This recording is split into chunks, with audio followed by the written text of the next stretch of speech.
Ko whamalo ai pe ke o tua kuinga kuini. Ke tau ia whakatik tau tolu. Lava ke tau tui au sia mai ai ai hoa whakula kuini. Pea ke langalangi ai pe o tua i ngau ko tua pe o tau whai. Tau whawhetai ai pe ke. Ofa kuni ke i whai ke tik tau tolu. E aho ko tua pe. Hoka tuene tau wako ki he tohi ai pe lu. Wahe kono tolu ves tawha ke ves koe kono tani maa. Ai o pehe an wharea. Te lau at pe i hongo pāki, pāki motua mo liu a uesi. Ai o pehe an wharea i pāki koe a Moritoni, he kua tau hoko koe kau inasi i a Kalaisi. O ka paua o ku tau kukuma ua u ke ngataanga ai loto pau na tau ka mata aki. Ai au haa i hono pehe mai koe ahoni, o ka pau te mo whanaongo ki hono reo, oua na whakawhewheka o mō loto. O hange koe whai, i whakahou hau. I hele reo koe a awesi, o kulave mai a pehe. He koa mō mau e ki tau tolu a Kalaisi, o ka pau te tau kuku mau a he tau fōfua, tui o au ki hiku anga. Pea lolotonga ku pehe koe ahoni o ka pau te mo whanongo ki hono reo. Oua na whakawhewheka o mō loto. O hange koe a ihe whakahou hau. O kuanga he ango versi koe ni o pore i ki tau tolu. Ke mauinga koe a o whakawhalala mōni ki e sisu. E kona moni ko tau inasi taha pea mo sisu i e kloria o e tua. Pakataha ina hatala maari e o e vesi o e aho koe ni. E o tala mai o tau inasi i e eiki ko sisu Kalaisi. A Kalaisi ko e maani oni na moe alo o e tua. Ko tau hoko ke tau inasi ko toa i hono ngai nau nau. Ko inasi i hono ngai nau nau ak nau tolu, o ku i kai ke whakawhewheka o nau loto. Ak nau tolu o whanongo ki hono reo, i he aho koe ni. Whakamaone ni e nau mo ui mo ke i mui mui ai pe, e mga tuunga o e nau tui kakato ki a Kalaisi. Talamai he vesi ko hono taha wā, ke vesi ko hono taha tolu. Mahuinga e tau tui. He kulawa ke whakatolonga, e tau whakawhalala ko ea ki o tua o kumaui. He kuhanga e tau tui o maika te tau tolu ai loto o tukulolo, ai loto o whai ofa ki eiki. Pea ku mama o rewa ai loto o kukovi. Me te tau tolu, makatu unga peko e tau tui. Pea mo moui aki o sisu Kalaisi. Koe mo tala mai he vesi o e aho koe ni, whakawhetai ke eiki. I he aho koe ni. O tau inasi, i he nau nau mo e gloria ko toa pere o Kalaisi sisu.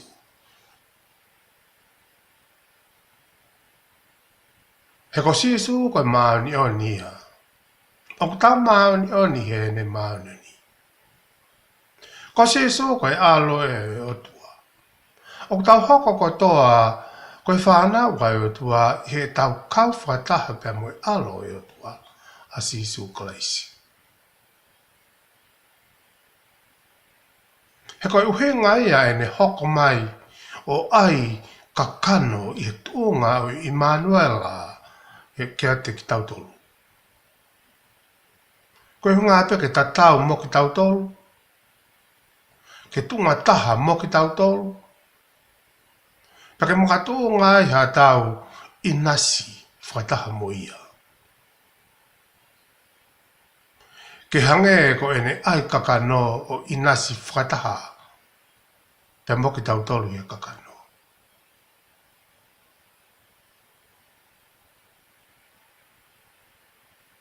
Pehe makatuunga ko ia pehe rewa e tau ata ke tau inasi whakataha muia. Ia te ia. Ke tau inasi whakalau maari e he nau e gloria o i otua. Ke tau inasi i he nau mo e maani o ni ko ia o e kolo ko he vani. Makatuunga pe e mea koe ni koe tui whalala ka katu pia mo e talango fua ki otua. Pia hoko ene maoni o ni koe tau maoni o ni. Pia hoko ene anga tonu koe tau anga tonu ia. Io pia hoko ene moui koe tau moui. Pia whakawhetai ki otua e tau inasi ia klaisi sisu koe fu whakakoloa i kai ke ngata peka te tau tolu kai pehe foki. Koe fu whakakoloa ia ki he vani. Ka koe kakai maoni o ni. Talamai e whesau wahe uraki, vesu uraki ke he tolu, lawe maari e apostolo ko Paula talamai, ko au Paula ko apostolo a sisu klaisi, i he whina ngalo e otua ki he.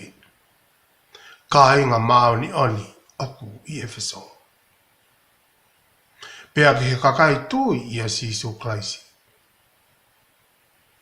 Ke ia te ki mo tolu ai alo o wha, pea moe monu ia mehe otua, koe tau tamai pea mehe eiki ko sisu klaisi. Whakawhetai ki otua, koe tamai hau tau eiki ko sisu klaisi. Aia ko ne tāpuaki, aki tau tolu, ai ngahi tāpuaki, whakalama aria ko tau pē, i ngahi patu whakalangi, ia sisu klaisi. Ka pate mo whatonga i ai kupukupu i lea o ngā wea ki he apostolo he ni. Sisu klaisi ai mea ko topi.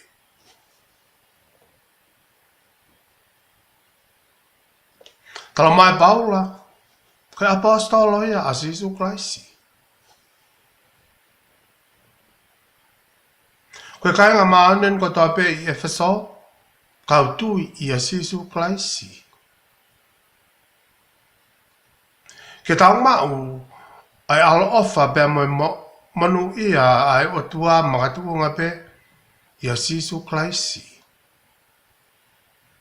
Koe whawhetai moe whakamalo ki o tua uhinga pe ko sisu klaisi. Peka ngahi tāpuaki ko tau pe whakalau maharia ko tau pe o ko tau mau. Moe ngahi patu whakalang ko tau pe sisu klaisi. Patawhata ngā enda ko Paula ia ko ne holo ko hono pore a ngā ko sisu klaisi. Ko ene maui ko sisu klaisi. Ko ene rea ko sisu klaisi. Ko ene whakakaukau ko sisu klaisi. Sisu pe ene mea kotoa. Ko e kawhei ngai a Paula. E taimi pēna ne tāri a sisu mo ne ilo ai tāri ko ea mo e whehu i ne whai mai. O te ke aka ke mea masila. Ko haiu ke whakatangai, ko au sisu. Sisu klaisi e mea kotopi. Pa o teo kai tāria ka te tautolu ka Kristiane.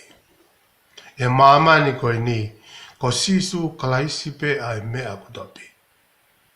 Ko sisu klaisi pe e ku hiva.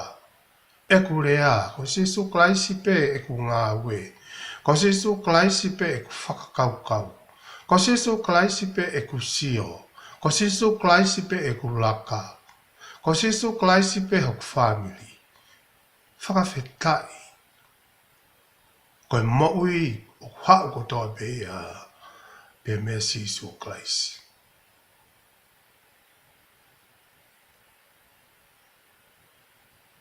Pakana maoni e tau tui ko ia mo piki tai mo whalala ka kato ki a sisu klaisi.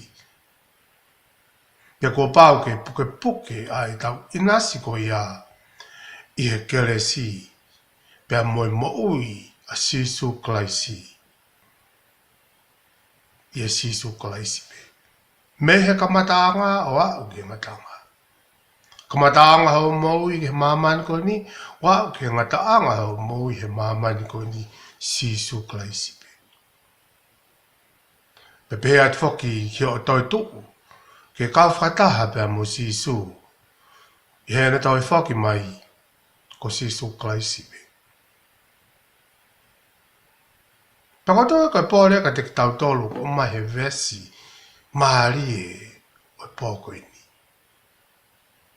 Oua te tauhanga o ta e toka ngai ai mo ui i a klaisi. Oua vai ngā ke ofa e o tua.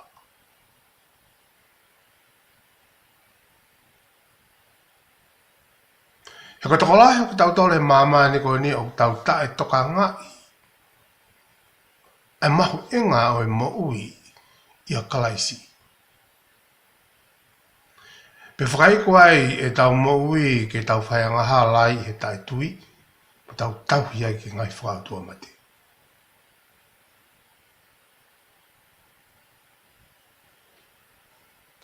Taka kōreo e aha koe ni mo e whakaamo e apostolo, ke tongo ne ke tau tolu e sisu klaisi ke puke puke o au ki ngatanga. Pake hoko ke tau whakawhalala ma ua i beke te ia. I he mea ko toa be o e tau mo ui. Paka te whai whakaukau ia ko mai he ngo vesi ko ini. Ke tau puke puke a e tau taha pe mo kalaisi. He ko tau inasi a kalaisi.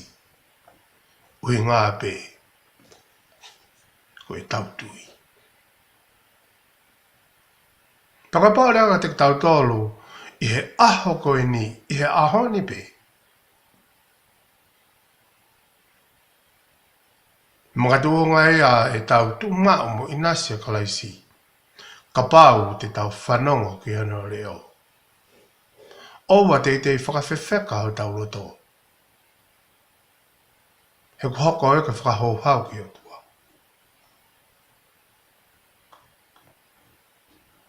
Whawhitai lahi ki he ki. E hako maha winga o mai e paula henga te tau do. Puke puke ai taha mo sisu klaisi. Puke puke ho tui. Ke piki tai. Ke mahu inga o kalaisi.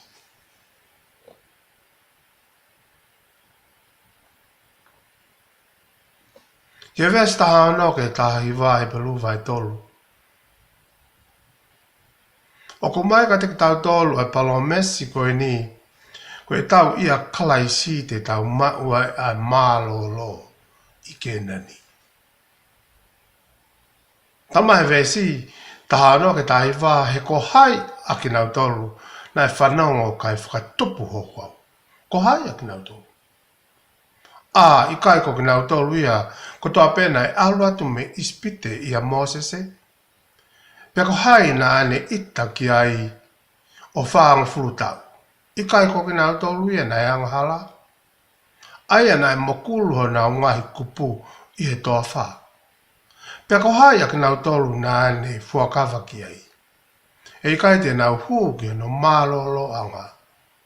I kai ko ki nau tolu na talangataa. Pea ko tau whakai na i kai te nau lava ki huu. Koe hui, koe nau taitui. Whakarilifu mwhalalama ai taimi ko ea o ku hou hawai ai eiki ko sisu klaisi ke kau taitui. Talama he pāki a wesi. He ko hai nei whakahou hau i hiri e nau whanongo. I kai ko kena tolko ta pēna e hau me he ispite mo Mosese. Ka ko hai ne ho hau wa ia i he tau e whangfuru. I kai ko kena tolu na e angahala, pia toho na anga i he toa wha. Pena e whakawa ia kia hai e i kai te nau hōke o nau māloloanga. Ka koki nau tolu pē na e taitui. Koi au ta wilo na i kai whaahu atu aki nau tolu, koe mea i he taitui. Whakamatala mahino maina ka tiki tau tolu. Ai mea ne hoko ki he kakai Israeli. E nā whanonga mai me ispite ai uhinga e nā whanonga i he toa whātau e whāngufu. Uhinga pe koe talakata. Ai uhinga ka toko lahi o ki nā tolu nei kai ke nā wau. Ke whanua e tala wha. Uhinga pe koe nā talangata ape mui taitui. Pe ka pau o kwhai pe he ai otua ki he no kakai whiri ko haerewa koe muau. Koe pehe te whiriwhiri mānaku i otua. I kai. Koe pehe nei whiriwhiri mānaku i otua. He tau te ai o ka wāngelo i kai. Neke i tau te ai bealu se whā. Me ka wāngelo angatuku. E pehe pe e ne tau te ai.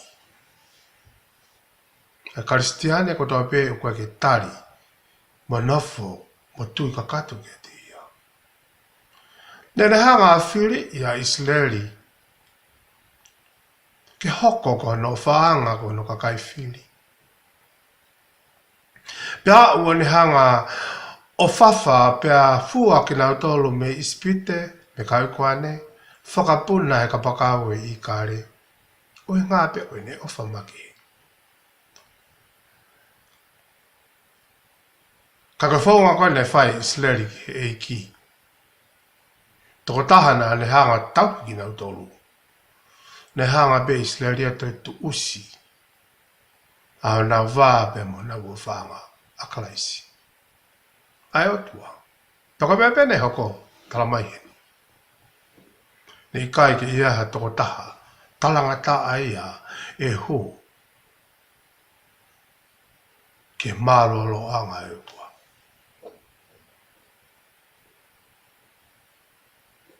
O whamaratu mahere e soni koe ni. Ai whahenga e ua o kau karistiane ko topi. Uraki, koe kau karistiane o ku tui mo oni, mo kau karistiane o kau ngā alupe, kau ngā lotupe, kau ngā maulotupe. Pena pehea kalasi e ua o kau Israeli nei whanonga me ispite. Nai whakamoi kātoa ki nau tolu, whakatawa tāina ki nau tolu me ispite. Pena nau hōko toa pe me ispite. Nai whakamoi ki nau tolu. Pe whakatawa tāina i me ispite.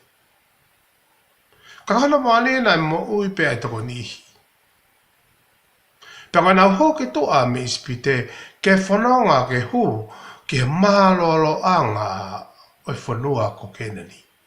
Whanua i talawha. Ko toko si ipe.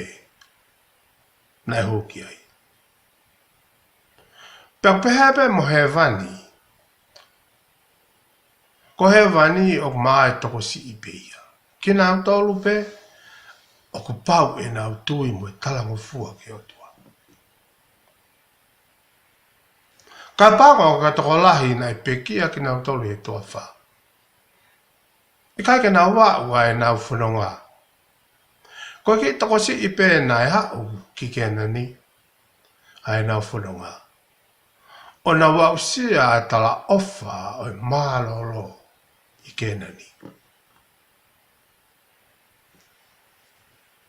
Peka henga a pēna i kai ke a uai a toko lahi koi uhi. Koi mea koe kai talanga taa mo tai tui. Na ta wako atu ngai vesi taha wā mo taha tolu. O ko hanga he tai tui o whanau i aianga tu. Ki otua. O whanau i lewa e tau tauhi ai tori mo tau lotu ke no ngahi o tua hiteni. O ngā ku kovi o tau loto. Paka mea ta tau pēne hoko ke kau Israeli toko lahi e nau whanonga mai me ispite. Nā nau tui ke o tua hau ke taimu nau tafoki. O ngā peko e kovi o nau loto. O ngā peko e angahala ia o nau loto.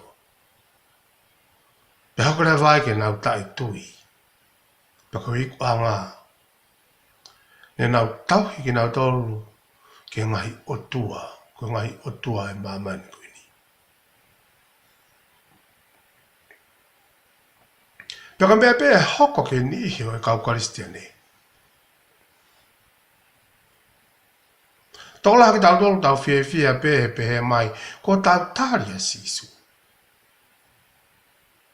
Ka kwa ke lava he taria sisu, ke whai e whanonga koe he toafa.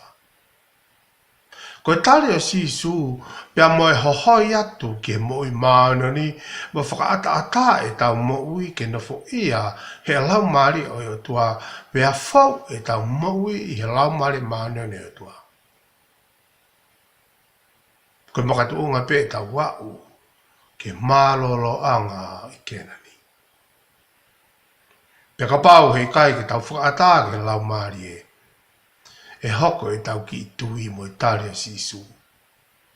Ko ki tui vai pa mea pe hoko. Te tau ta fia. Po mea pe hoko. Te tau ta whoki o tauhu ki ngahi o tua o ispite. He pelu vai tolu ve si whakatataha. Ai ana e ai iau e hao mau ngahi kui. He na wala aki mai o na mamata ki he ku ngahi ngawe. O whangfuru tau. Ko ia na ita ke tau tangata ko e ni o pehe. O ku nau he ma wai be i ho nau loto. Pena i kai te nau au sia a iloi o ku ngahi alunga. A e ne whakawai e ita kua we hanau hu ki o maloloanga. Morake mama. Pakatoa whakaukawe o pole e ki tau toki ai aho koe ni ke wha osia kia. O e wahe maari e koe ni o he pelu vai tolu. Ke tau wako ke tui pa mo talango fua ke wholofola e o tua i he aho ko topi. He koe makatunga ia e tau hu atu ke malolo anga i o tua. Ia no malolo anga i kenani. O whai beia, ma o pehe ka kakai tui malo mo tui pikitai ke eki ko sisu klaisi. Mo tau whawhetai mo tau whakamalo ki eki. Ke ngai ako naki, o e wahe mahuinga koe ni koe wahe o to. Mahuinga. Ai tau nofu mba ke eki ko sisu klaisi. Tau ngata mea, tato hoka atu ke wahe koe hoko na wha. Tapu kina mtoi.